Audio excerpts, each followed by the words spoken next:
بدلون د پولیس رادیو سلسله واره ډرامه هر پنجشنبه د شپې 8 بجې.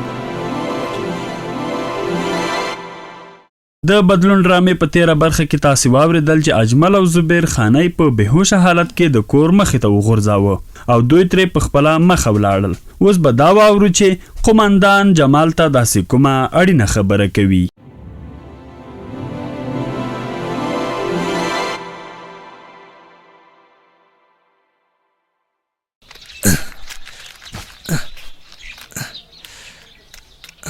ته صبر چې دا شیان سم کېږدم چې د اخیستونکو توجه جلب کړي. نه دا سوشم او دا هم په قطار برابر. السلام علیکم ورحمت الله وبرکاتو. وعلیکم سلام. ستړی مشي قومندان صاحب. خیر یوسف جماله خیریت دی؟ خیرت ته قومندان صاحب. نن خو په شخصي لباس کې راغلی. هو ځکه ما ویل چې یو خو باید د چاره باندې شک نه کیږي او بله دا چې د کلیوالو سره هم کار لرم. ما ویل چې راځه تا هم ووینم او خبر دی واخلم. او هغه د جرګې خبره څنګه شوه؟ ما خو د مشرانو فرمان راوړی خو اول به ستا خبرې واورو چې ته څه وایې. رښتیا په جرګه کې خو دا پرېکړه وشوه چې که د چا د څا سر بند نه و او هغه څا ته یو څوک ولوېدل د څا خاوند به جریمه کیږي او هم به د ماشوم مور و پلار جریمه کیږي ځکه بې پروایي یې کړي. پریکړه خو ښه شوې ده. البته د جریمې خبره د پالیسۍ خلاف ده. دا ځکه د امارت په پالیسۍ کې جریمه نامشروع عمل دی. خو قومندان صاحب باید دا خلک یو څه زیان ومومي تر څو په خپلې غلطۍ پوه شي ځکه دا شاوخوا څوریمه پیښه ده چې پیښیږي خو څوک ترې عبرت نه اخلي. په همدې خاطر خو زموږ مشران اړ شول څو په دې هکله اقدام وکړي او یوه داسې پریکړه وکړي چې د ولس په خیر وي. بیا خو به بیخي ښه کار وشي خو چې دا خبره به خلکو ته څنګه رسوو؟ د پیغام رسونې لپاره به له زړو او نوو لارو چارو کار واخلو او له هغه زړو لارو نه یوه لاره جرګه ده. موږ کولی شو چې د جرګې لارې ډیری خلک خبر کړو. بس سمه ده. زه به سر له اوسه د کلیوالو او مشرانو خبرولو ته کار ووایم تر څو په ټاکلي وخت د جرګې ځای ته حاضر شي او تاسې د مشرانو لخوا له راغلي فرمان څخه خبر کړئ. زه هم د همدې خبرې لپاره راغلی وم. ما ویل چې اول تا ووینم او بیا د کلي مشرانو سره خبرې وکړم. ته بېغمه شه قومندان صاحب. دا کار دی په ما په خپل ټاکلي وخت به انشاءالله ټول کلیوال حاضر وي. اجمل جانا دا څنګه په فکرونو کې ډوب یې؟ خیرت خو به وي؟ والا خاني ته اندېښمن یم چې څه به پیسه وي اوښکې به راغلی وي او که نه مړ شوی به وي. ما خو درته مخکې خبره خلاصه کړه چې مري او کچ وي و هغه مو کار نشته. زموږ په کار کې دا عادي خبرې دي او ته هم نور ځان له داسې سختو پریکړو سره عادت کړه ځکه مرګ او زندان زموږ په کارونو کې شته. نه پوهېږم خو داسې لږ ویره را سره مل شوې ده. اندېښمن یم چې څه به کېږي. ګوره اجمل خانه زموږ سره په کار کې بسله دې تیږې کړې او ماغزه د حیوان ځکه زموږ په کار کې احساسات او ترحم نه وي او نه چلیږي.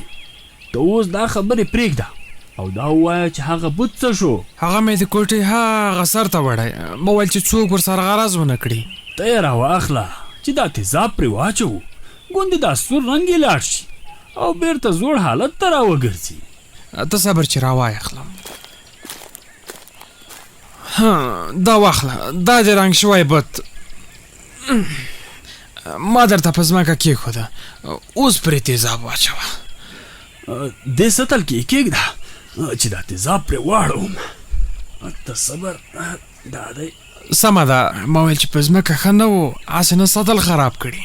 د سطل کیسه کې مه کېږه. ته ځان لږ بچ کړه هسې نه تیزاب په تا توی نه شي و بس وځې. دا خو سم راوخوټېدل. دا به یې رنګ واړوي او که نه؟ بلکل زما هم لږه تمه ورته پیدا شوه. د خاني دا مشوره لکه چې ګټوره راته تمامه شوه. اوهو دا بت خو ورو په ورو داسې توروړي لکه څه وي سکاره. دا خو رښتیا هم مخ په خرابېدو شو. وای نو خانیه کاش چې اوس نږدې وای نو تا ته به ما د اسمان ستوري درښودلي وو. په داسې بېکاره مشوره دي دا د موږ څه پلان جوړولو؟ زموږ ټوله ګټه دې په اوبو یوړه. آخر زما خبرې ته راغلی چې خانه د ښې سړی نه دی، هر څه یې دا دی وران کړ. ظالم پتلو پتلو کې هم راته تاوان راواړو. رښتیا هم چې پتلو تلو کې یې هم راني وکړه، خو ځه یو کار خو ښه وشو چې تا هم برابر کړ، مطلب زړه دې پرې یخ کړ. ښه نو اوس په دې بت څه وکړو؟ بت به داسې کړو چېرته به یې ښخ کړو، زموږ له ښې خو هسې هم ووت.